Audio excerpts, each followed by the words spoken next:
There is no best method, best exercise, or best way to train. There's only more specific towards your goals. Hey bro, I'm Morpheus, a 15-year-old calisthenics athlete.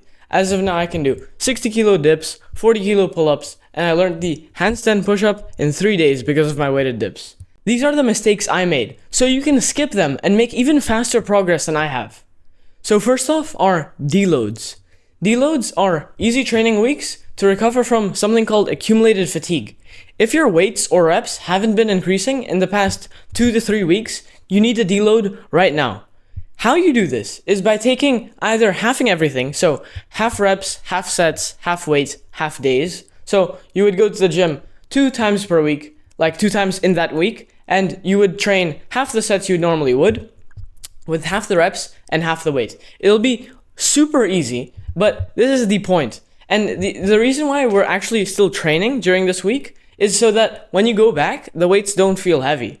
And you can also like deload by taking a full week off. This can also work, but when you come back, especially if you're training for strength, the weights might feel heavy. So if you've been training hard for the past 8 months to 1.5 years, now is the time to deload because your body has accumulated lots and lots of fatigue.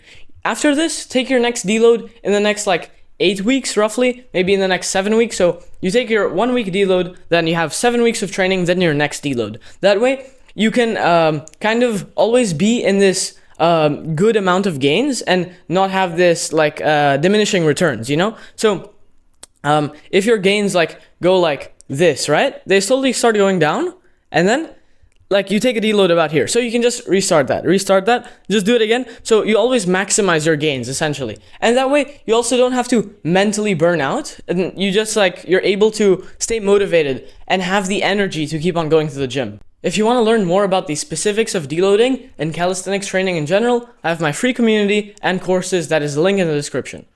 Second, you are training too hard. This ties in with deloads, because if you're training too hard, you're gonna need to deload so many times. Right now, you're probably pushing to failure on 80% of your sets. This is the hypertrophy trap of calisthenics. And you've gotten into this because this is what influencers say. And they say you need to push to failure, and there aren't so many mainstream actual good calisthenics influencers, and so you probably go and listen to the bodybuilders. So instead, you need to vary the intensity and volume from week to week, or maybe every couple weeks. So let's say your first week, you'll go low intensity, high volume. So that'll be 4 sets of 8, for example, and maybe 3 to 4 reps in reserve for most sets. Then the week after that, you'll bring both of them to the middle. And so you'll do something like 3 sets of 5 or 3 sets of 6. And here you'll train with 2 reps in reserve, maybe 1 rep in reserve, rarely. And then you'll bring the intensity up and bring the volume way down. So you'll do 3 sets of 3, 3 sets of 4.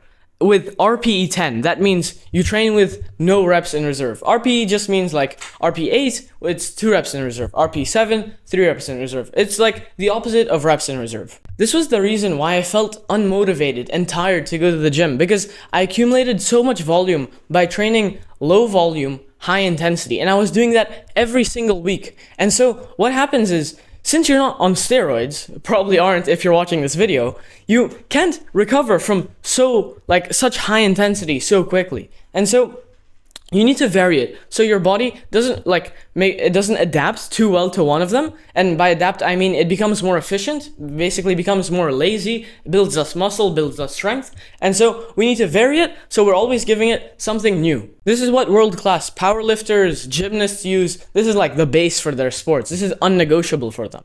Next is training specifically for your goals. What do I mean by that? Right now you're probably on push-pull legs or upper-lower or a similar split like that. What this is a bodybuilding split. This is where it originated. Or maybe you're probably even on the Arnold split, which is literally called by a bodybuilder. And so you need to change your training split to one which focuses on the movements themselves. Because the main focus you need to have for unlocking skills and strength is you need to have a lot of frequency, right? Doing the movement many times per week, and also a lot of volume.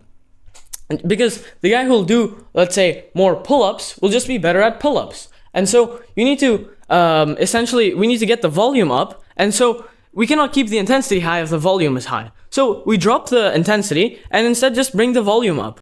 So instead of doing a bodybuilding style split like that, what you do is have a movement based split. So you have, let's say, one day focused on dips and pull-ups, another day on maybe squats and muscle-ups, another day on front lever and planche, another day on handstand push-up and muscle-ups, for example. You can combine these, you can do something like even squat, bench, deadlift. That's what powerlifters use, but we can put this into calisthenics by just putting in our own exercises. And so you essentially train the exercises themselves and not the muscles or like the body parts. This is better because if you're doing, let's say, upper lower, you'll get maybe 6 sets, maybe 8 sets of pull-ups per week. But if you want to really get your pull-ups up, you need to be doing like 15 to like maybe even 22 sets per week. Don't forget why you started calisthenics.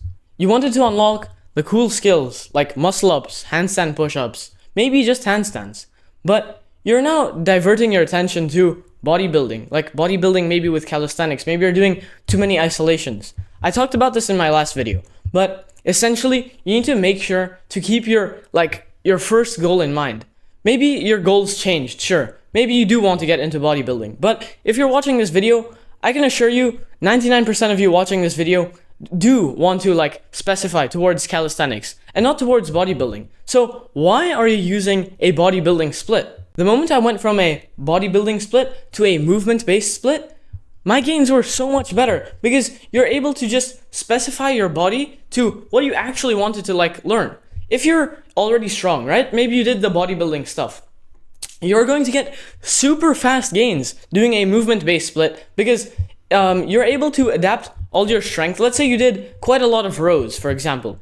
You have really good back musculature. And so if you start training more pull-ups, you're gonna adapt super fast. Maybe in the next 3 to 4 weeks, you're gonna like double your pull-up numbers. It's absolutely insane. You just need to show your body what you actually want to train specifically towards. Watching videos about pull-ups or watching videos about weighted dips won't get you better at weighted dips. You just have to do more and more of them. You need to be able to have this reason in the back of your head why you're doing it each time, because when it gets like, sure, right now you have that motivation because you're like having fun watching this video, but when you have that day where you just like, okay, it was a hard day, that happened, whatever happened, but you need to have that reason, like, okay, it's still like 9 p.m., maybe 10 p.m., and I'm still gonna go to the gym because I want it for that specific reason. You cannot like rely on willpower because that is like a little burst of fuel. You know, you need to rely on this like big reason and discipline. Discipline is doing something even though you don't want to. Specifying towards your goals is the easiest way to do better than everyone else, because everyone else is trying to like learn like that skill, trying to bodybuild, trying to do even like weighted calisthenics all at the same time. But you are gonna be focused on that specific thing, learning that specific skill, having this movement-based routine in which will get you like higher than 99% of people in your calisthenics journey. I diverted my attention to bodybuilding with calisthenics, bodybuilding with weights, learning skills, trying out weighted calisthenics all at the same time. And my body couldn't adapt. So I went and I bounced from one to the other, and I wouldn't see gains. So make sure you train specifically to your goals. I cannot emphasize this enough. You are going to like 2x, 3x maybe even for your progress doing this. You will get ahead of that friend you want to get better than. You will get ahead of that that coach you want to get better than. You'll get like so much better at like progressing towards that goal you want. Go and implement what I talked about today. There are going to be timestamps in this video so you can come back and watch that specific part which you forgot. Make sure you do it because I do want you to get ahead of those like 99% of people. I want there to be so many like more actual serious people who know what they're training towards. Not this guy who just like, oh, I go to the gym because I want to get more athletic. You know, you need to figure out your very specific goal. I want more people to know what they're working towards and know how to work towards it. If you want to learn more, join Weightasthenics, see more of my YouTube videos. See you, bro. Keep overloading.